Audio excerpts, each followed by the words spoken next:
First floor पर लाखों का मुनाफा, हेल्दी लाइफस्टाइल और खुशियों से भरी जिंदगी है। लेकिन उसी बिल्डिंग के एग्जैक्टली सेम वास्तु वाले फिफ्थ फ्लोर पर डिवोर्स, डिप्रेशन, बैंक अकाउंट खाली और बिजनेस पूरा बर्बाद हो चुका है। तो क्या वास्तु सिर्फ एक ढोंग है? और अगर नहीं तो फिर सेम वास्तु होने पर भी हर व्यक्ति को उसके अलग रिजल्ट्स क्यों मिल रहे हैं? और उसके घर की एंट्रेंस ईस्ट की है तो ये एंट्रेंस उसके विनाश का कारण बन सकती है। मैं तो कहूंगा आपके कर्मों के दम पर ही आपने आपका प्रेजेंट वास्तु को चुना था और आपका फ्यूचर वास्तु भी आपके आज के कर्मों का ही फल होगा। कि वास्तु सिर्फ एक माध्यम है जिसके जरिए ये सृष्टि आपको आपके कर्मों का हिसाब दे रही होती है।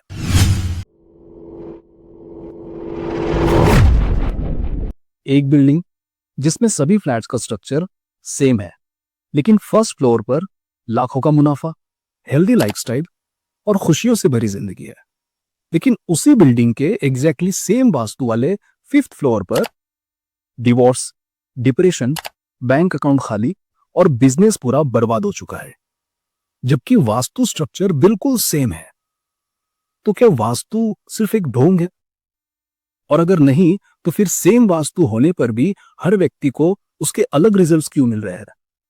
ये सवाल अक्सर लोगों के दिमाग में घूमता रहता है और आपके दिमाग में भी ये सवाल जरूर आया होगा।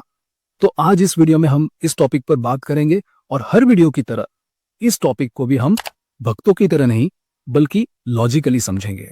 ये वीडियो को पूरा देखने के बाद हो सकता है कि वास्तु को लेकर आपका पूरा पर्सपेक्टिव चेंज हो जाए और वास्तु की फैली हुई गलत धारणाओं से आपको जिंदगी भर के लिए मुक्ति मिल जाए।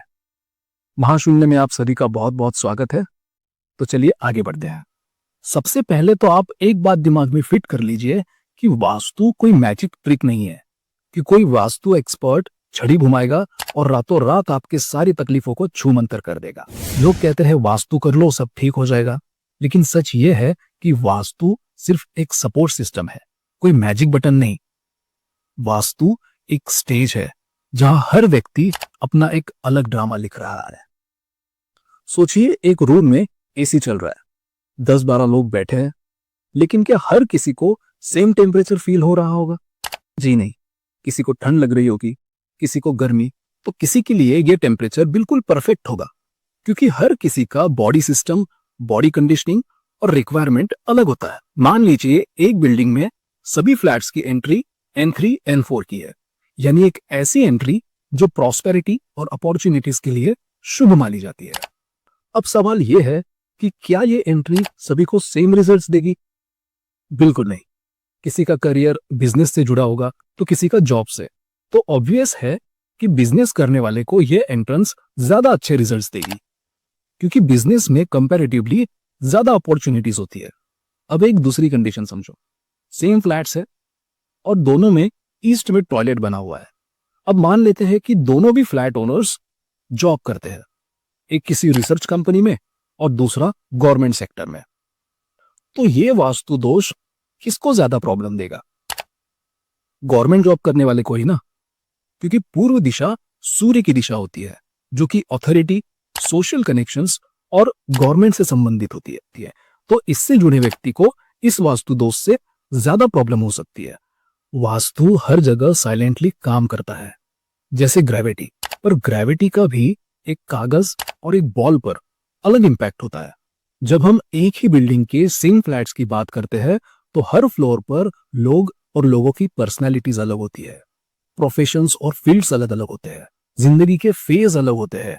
कोई अपने लाइफ के पिक पॉइंट पर है तो कोई स्ट्रगलिंग फेज में है। वास्तु में कलर्स का भी एक अलग इंपैक्ट होता है। किसी ने नॉर्थ में रेड कलर किया है तो किसी ने ब्लू किया है। सबकी मेंटल कंडीशंस अलग होती है, किसी में रिस्क टेकिंग कैपेसिटी ज्यादा है तो किसी में कम। और सभी का वास्तु जोन का उपयोग भी तो अलग अलग होता है। किसी ने वास्तु जोन का सही उपयोग किया है तो किसी ने उल्टा कर रखा है। और अब यहां पर और डीप एनालिसिस की बात आती है एस्ट्रो वास्तु की। हर इंसान की कुंडली अलग होती है, अच्छे बुरे ग्रह अलग होते हैं, दशाएं महादशाएं अलग चल रही होती है। तो वास्तु भी इन सभी सिचुएशंस के अनुसार सबको अलग अलग रिजल्ट्स देता है। मान लीजिए किसी की शनि की महादशा चल रही हो और उसके घर का वेस्ट जोन डिस्टर्ब हो, तो उसके लिए तो निगेटिविटी का डबल डोज हो जाएगा। और अगर किसी की गुरु की महादशा चल रही हो और उसके घर का नॉर्थ ईस्ट एक्टिव हो, वो व्यक्ति स्पिरिचुअलिटी से जुड़ा हुआ हो, तो उस व्यक्ति को लाइफ में पॉजिटिविटी और ग्रोथ मिलेगी। अलग अलग फ्लैट्स तो छोड़ो, वास्तु एक ही घर में रहने वाले दो अलग व्यक्तियों को अलग रिजल्ट्स देता है। जैसे मान लो किसी व्यक्ति के कुंडली में फर्स्ट हाउस में शनि बैठा है, या फिर उसकी कुंडली में शनि खराब स्थिति में है और उसके घर की एंट्रेंस ईस्ट की है, तो ये एंट्रेंस उसके विनाश का कारण बन सकती है।